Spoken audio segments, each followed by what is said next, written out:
OPS ஆதரவு AIADMK MLA Vaithilingam தன்னுடைய MLA பதவியை ராஜினாமா செய்திருக்கிறார். அண்மை செய்தியாக பார்த்து வருகிறோம். கூடுதல் விவரங்களை வழங்குவதற்காக செய்தியாளர் கண்ணன் இணைக்கிறார். கண்ணன், விவரங்கள்.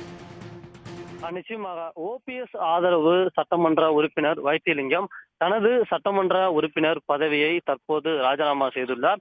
ஓபிஎஸ் ஆதரவு சட்டமன்ற ஒரத்தநாடு சட்டமன்ற உறுப்பினராக தேர்வு செய்யப்பட்ட அதிமுக சட்டமன்ற உறுப்பினர் வைத்திலிங்கம் கடந்த சில ஆண்டுகளாக ஓபிஎஸ் ஆதரவு சட்டமன்ற உறுப்பினராக செயல்பட்டு வருகிறார். சட்டமன்றத்திலும் ஓபிஎஸ் ஆதரவு சட்டமன்ற உறுப்பினராக அவர் செயல்பட்டு வரும் நிலையில் தற்போது இன்றைய தினம் அவர் தனது சட்டமன்ற உறுப்பினர் பதவியை ராஜினாமா செய்துள்ளார். சற்று நேரத்திற்கு முன்பாக தலைமைச் செயலகத்திற்கு வந்த ஓபிஎஸ் ஆதரவு சட்டமன்ற உறுப்பினர் வைத்திலிங்கம் பேரவைத் தலைவர் அப்பாவுவை சந்தித்து தனது சட்டமன்ற உறுப்பினர் பதவியை ராஜினாமா செய்வதற்கான கடிதத்தை வழங்கியுள்ளார்.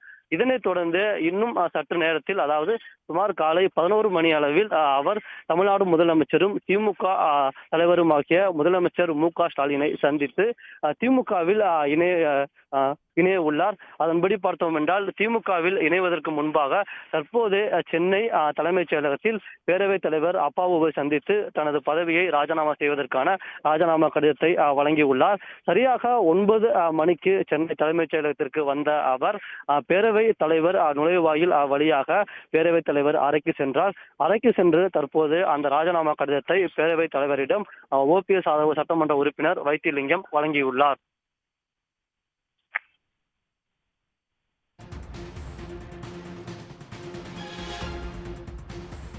கண்ணன், தகவல்களுக்கு நன்றி. உடனுக்குடன் செய்திகளை தெரிந்து கொள்ள சன் நியூஸ் பெல் ஐகானை கிளிக் பண்ணுங்க.